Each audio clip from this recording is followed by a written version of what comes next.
네 가지 진리를 설하다. 여러분이여, 모든 동물의 발자취는 다 코끼리의 발자취 속에 들어온다. 코끼리의 발자취는 그 크기가 동물 중에 으뜸이다. 그와 마찬가지로 여러분이여, 모든 착한 진리는 다 네 가지 사성제 안에 포섭된다. 그 네 가지란 고고의 성제, 고의 발생의 성제, 고의 멸진의 성제, 고의 멸진에 이르는 길의 성제이다. 상정유대경. 여기에 든 코끼리 발자취로 비유한 경이라는 이상한 이름을 가진 경전의 서술자는 붓다의 으뜸가는 제자인 사리푸타, 사이불이다. 여기서도 사리푸타는 스승이 설한 네 가지 성제를 설명하기 위해 그 첫 머리에 코끼리 발자취의 비유를 들고 있다. 그런 비유는 코끼리가 많은 인도 특유의 것이며 무태에서 가장 큰 그 동물의 발자취는 매우 커서 다른 동물의 발자취는 모두 그 속에 들어가 버린다는 의미로 비유하였다. 사리푸타는 그처럼 붓다가 설한 바 온갖 가르침 속에서 차지하는 네 가지 성제의 포괄적인 위치를 설명하고 있다. 또 다른 경에 의하면 붓다는 마룬캬 멜렁키어라는 제자를 상대로 다음과 같이 설한 적도 있다. 마룬캬라고 불리는 제자는 호기심 많은 철학 청년처럼 이 세계는 유한한가 무한한가, 인간은 죽은 다음에도 존재하는가 못하는가, 또는 영혼과 육체는 동일한가 동일하지 않은가 하는 등으로 당시에 유행하던 이런 문제를 논하기 좋아하는 사람이었다. 그러나 붓다는 전혀 그런 문제에 대해서는 언급하려고 하지 않았으므로 그는 그것을 불만스럽게 여기고 있었다. 이 젊은이가 어느 날 붓다를 찾아와서 그 불만을 털어놓았을 때 그에게 화살의 비유를 들어 설명하였다. 마룬카여, 화살에 맞은 사람에게 화살은 무슨 재질이며 촉은 무엇으로 만들어졌으며 무게와 길이는 얼마나 되는가를 알 필요는 없을 것이다. 우선 화살에 맞은 사람의 목숨을 구해야 하고 그리고 누가 쏘았는지를 밝혀야 하지 않겠는가 라고 하였다. 그리고 나서 한 말씀이 이것이었다. 붓다는 내가 설하지 않은 것은 설하지 않은 채 수지하라. 그리고 또한 내가 설한 것은 설한 대로 수지하라. 고 하였다. 그러면 붓다가 설한 것은 네 가지 성스런 진리이다. 이와 같이 네 가지 성제는 붓다의 가르침의 중심 골격을 이루는 것이다. 이 사실은 저 다섯 비구를 상대로 설해진 이후 전혀 변함이 없었다. 그것은 마치 화살에 맞은 사람의 목숨을 구하는 것과 같다고 할 수 있다. 그리고 나서 설하지 않은 것은 설하지 않은 채 수지하라고 한 것은 화살에 맞은 사람을 두고 화살은 무슨 재질이며 촉은 무엇으로 만들어졌으며 무게와 길이는 얼마나 되는가를 논할 필요는 없을 것이다. 그것이 설하지 않은 채 수지한다고 하는 것이리라. 네 가지 성제는 줄여서 사성제 또는 고진멸도라고 일컬어진다. 제는 진리를 뜻하는 말이며 네 가지 성스런 진리란 의미를 지니고 있다. 이는 고이다. 이는 고의 발생집이다. 이는 고의 멸진이다. 이는 고의 멸진에 이르는 길도이다. 비구들이여, 이것이 고의 성제이다. 마땅히 들어라. 생은 고이다. 노는 고이다. 병은 고이다. 죽음은 고이다. 시름, 근심, 슬픔, 불행, 번민은 고이다. 미워하는 사람을 만나는 것은 고이다. 사랑하는 사람과 헤어지는 것은 고이다. 욕심나는 것을 얻지 못함은 고이다. 뭉뚱그려 말한다면 이 인생의 양상은 고 아닌 것이 없느니라. 비구들이여, 이것이 고의 발생의 성제이다. 마땅히 들어라. 후유. 과보를 일어나게 하고 기쁨과 탐심을 수반하며 모든 것에 집착하는 가래가 그것이다.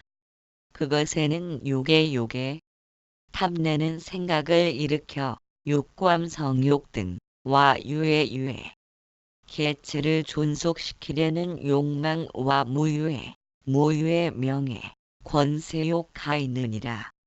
비구들이여, 이것이 고의 멸진의 성제이다. 마땅히 들어라. 이 가래를 남김없이 멸하고 버리고 떠나고 벗어나 아무 집착도 없게 되기에 이르는 것이 그것이니라. 비구들이여, 이것이 고의 멸진에 이르는 길의 성제다. 마땅히 들어라. 성스러운 팔정도의 도토가 그것이니 정견 정사 정어 정업 정명 정정진 정념 정정이니라. 이것을 간략히 하여 고집집 도토의 사성제라고 한다.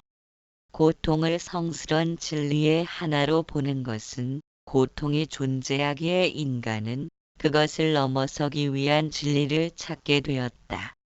인간이 고통을 느끼지 못한다면 진리도 없다.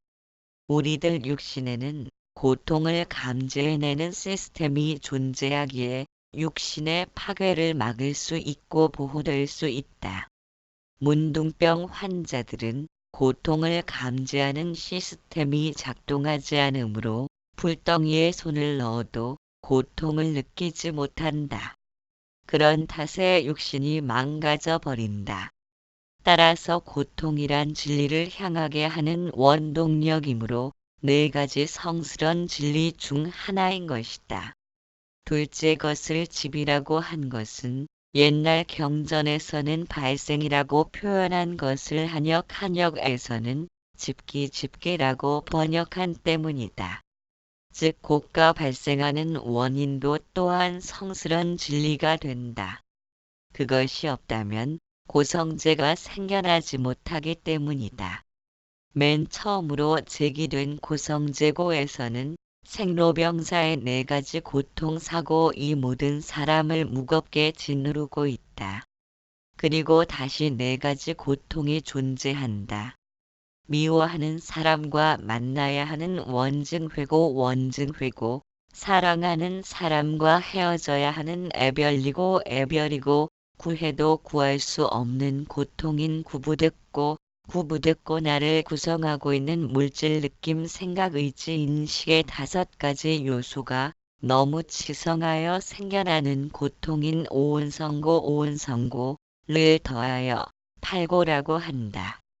인간의 일상이 이러한 괴로움으로 뒤덮여 있다는 생각이 미쳤을 때 붓다는 크나큰 폭이 출가를 감행할 수 있었다.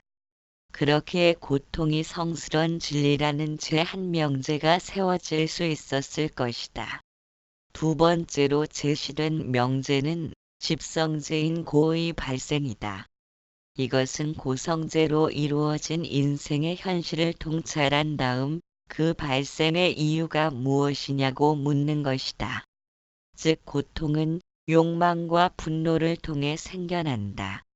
욕망과 분노란 집착을 통해 나타나며 12연기의 순환이 이루어진다.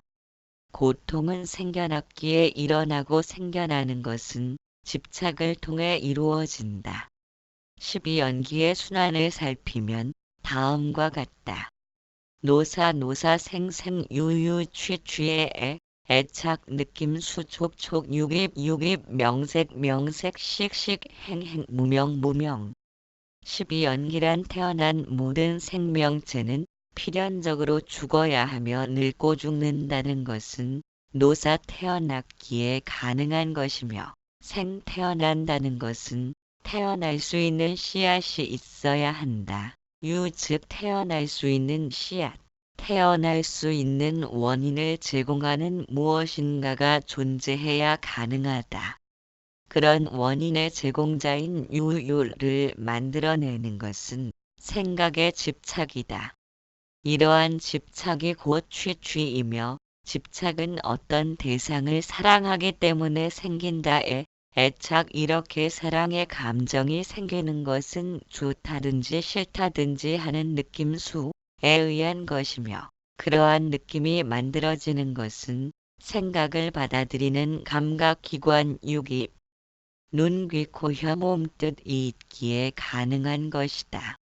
즉 좋다, 싫다라는 느낌이 있으므로 어떤 것은 싫어하고 어떤 것은 좋아하는 분별이 나타나며 그렇기에 좋다, 애라는 감정이 형성된다. 그리고 애착은 우리들이 싫어하는 것과 반대되는 것을 발견했을 때야 비로소 좋아한다는 것을 느낄 수가 있다. 싫음이란 좋음을 바탕으로 깔고 있으며 좋음은 싫음을 전제로 하여 성립된다. 마치 동전의 양면처럼 함께 존재하기에 지금은 좋았지만 내일은 싫어질 수 있으며 어제는 싫었지만 오늘은 좋아질 수 있는 것이다. 그런데도 흑백 논리를 통해 의도적으로 세상을 바라보는 탓으로 모든 것을 자기중심적으로 해석하려는 경향을 드러내게 된다. 따라서 사물을 받아들인 느낌은 에라는 과정을 거치면서 이미 자신의 이미지라는 과거의 덫을 거쳐야 전달되기에 있는 그대로 보는 일이 세상에서 가장 행하기 힘든 일 가운데 하나가 되었다. 있는 그대로를 보지 못하기 때문에 집착하게 된다.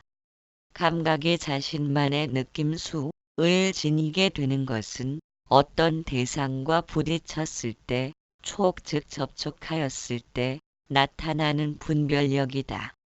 이러한 접촉촉은 우리들의 감각기관인 안입이설신이가 있기에 가능하다.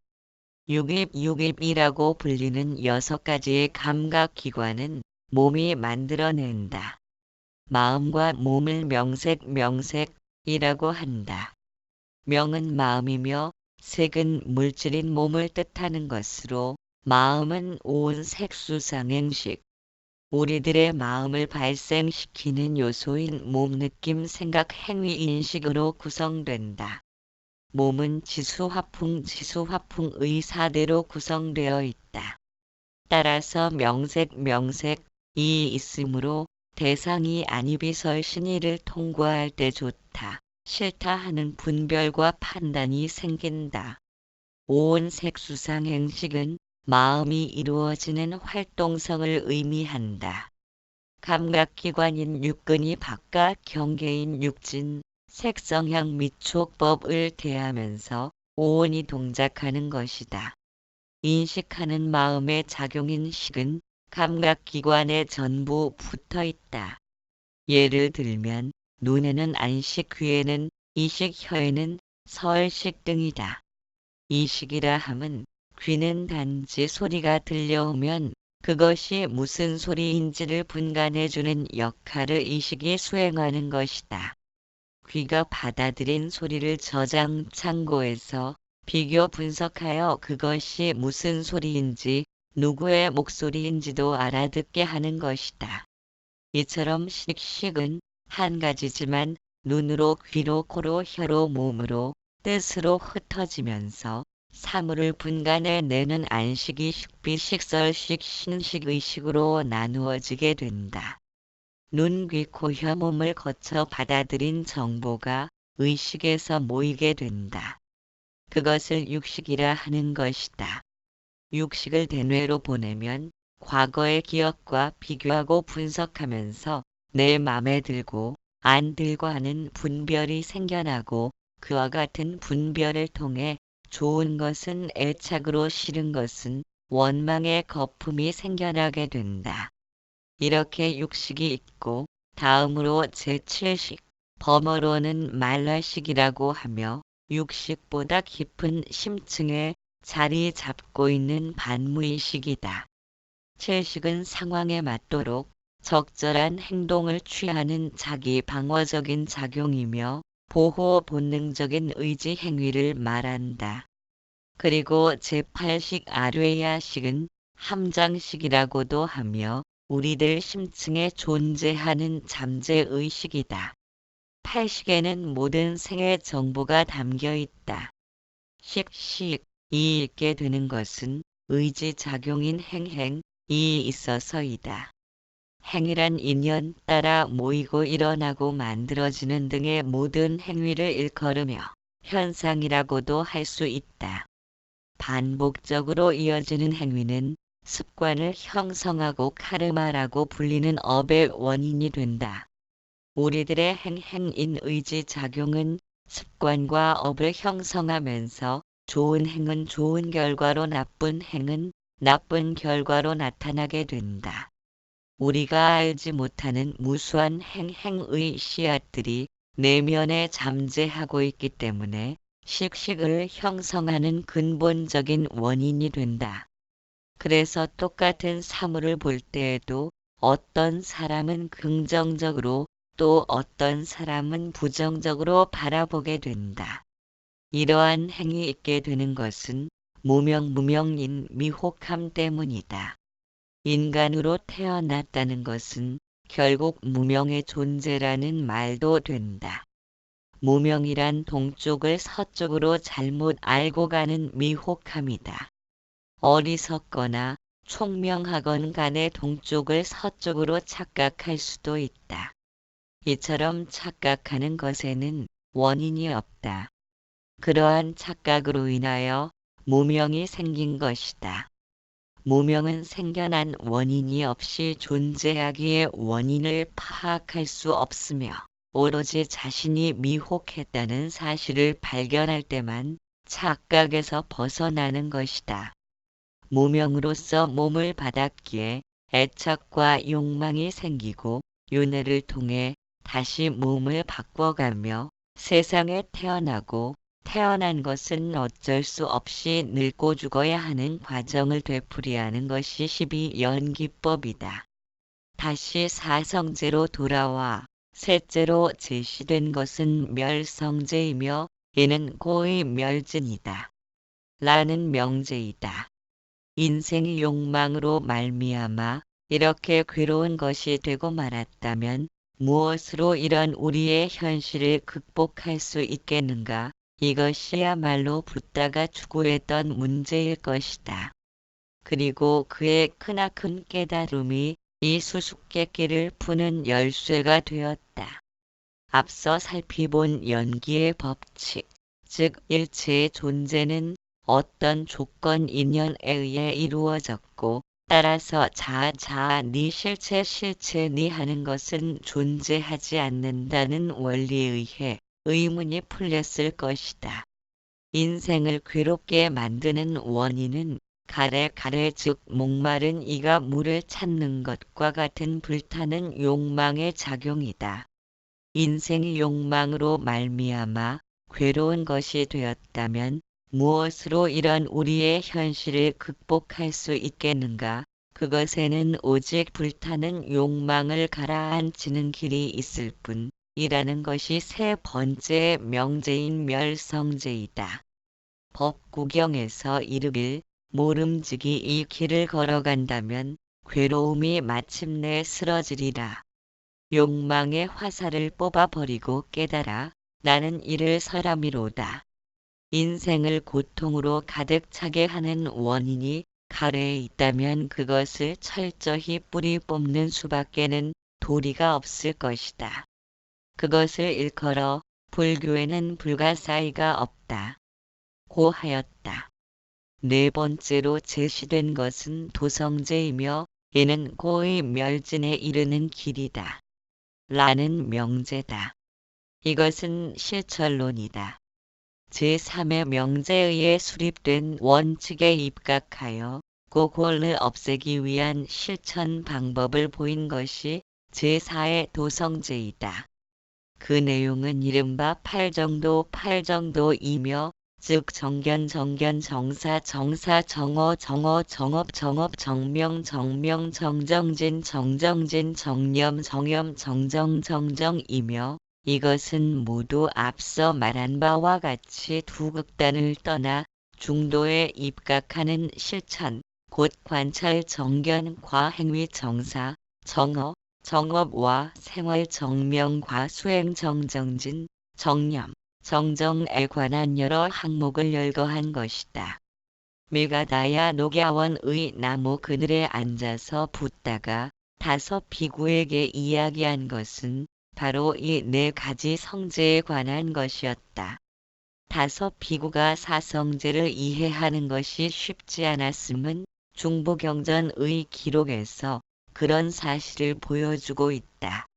이리하여 두 명의 비구에게 설명할 동안은 다른 셋이 나가서 닭발하여 세 사람의 비구가 닭발해온 것을 가지고 6명이 살아갔다.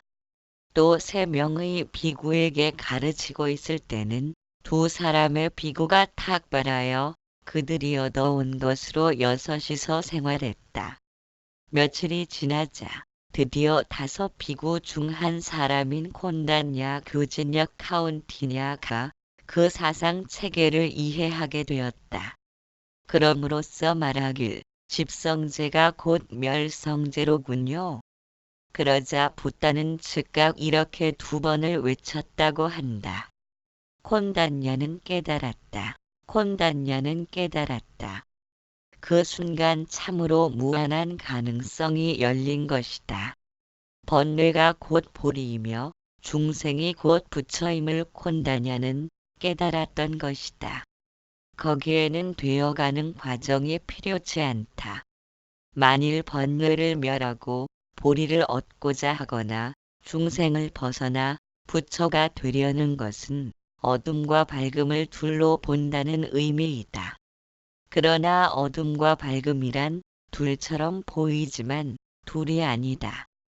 어둠과 밝음을 둘로 본다면 어두운 방에서 불을 켤 때 어둠을 내몰고 밝음이 들어서야 하지만 그렇지 않다. 어둠 즉시 밝음이고 밝은 대낮에도 커튼을 들이우면 그 즉시 어둠이다. 경전은 그것을 이렇게 기록하고 있다. 그로부터 콘단야는 안야타 콘단야라고 불리게 되었다고 한다. 그것은 깨달은 콘단야라는 뜻이어서 붓다로부터 깨달음을 인가받은 최초의 제자였다. 이윽고 나머지 4명의 비구들도 마침내 붓다의 설법을 이해하게 되었다. 6. 전도 1. 비구들아, 전도를 떠나라. 많은 사람들의 이익과 행복을 위하여 세상을 불쌍히 여기고 인천의 이익과 행복과 안락을 위하여 그리고 두 사람이 한 길을 가지 말라. 비구들아, 처음도 좋고 중간도 좋고 끝도 좋으며 조리와 표현을 갖춘 법진리 가르침을 설하라. 또 원만 무결하고 청정한 범행을 설하라. 사람들 중에는 마음의 더러움이 적은 이도 있거니와 법을 듣지 못한다면 그들도 악에 떨어지고 말리라. 들으면 법을 깨달을 것이 아닌가. 비구들아, 나도 또한 법을 설하기 위해 우루베라의 세나니가마 장군촌로 가리라. 상응보경전 2장에서 표현된 것은 붓다의 전도 선언이라고 불리는 것이다. 그것은 붓다가 아직 미가다야 녹야원에 머물고 있었을 무렵에 붓다의 소문을 듣고 찾아와서 가르침을 받고 출가하여 제자가 된 사람의 수효가 불어나서 60명에 이르게 되었다. 그래서 붓다는 그들을 전도하러 떠나보냄으로써 이 새로운 진리를 널리 세상에 펴고자 결심했던 것이며 그리하여 그들을 모아놓고 설한 말씀이 이것이었다. 이 전도 선언은 세 부분으로 구성되어 있다. 그 첫째 부분은 전도의 정신을 말씀한 대목이다. 거기에 처음으로 많은 사람들의 이익과 행복을 위하며 라는 말씀이 나온다. 붓다의 출가는 결과적으로 많은 사람들을 제도한 셈이며 그 혜택은 오늘의 우리에게까지 미치고 있다. 전도의 선언에 이르러서야 비로소 많은 사람들의 이익과 행복을 위하여 라는 말이 나오고 또 세상을 불쌍히 여기고 인천의 이익과 행복과 안락을 위하여 라는 말이 등장하고 있다. 인천이란 인간계와 천상계의 사람들이라는 뜻이니 즉 육도를 윤회하는 모든 생물을 가리킨다. 거기에 나타난 전도의 정신은 일체의 제한을 넘어서 있다. 모든 종교의 시작에는 전도 선언이 있는데 예수 그리스도의 전도 선언을 살피면 그 차이를 분명히 알 수 있다.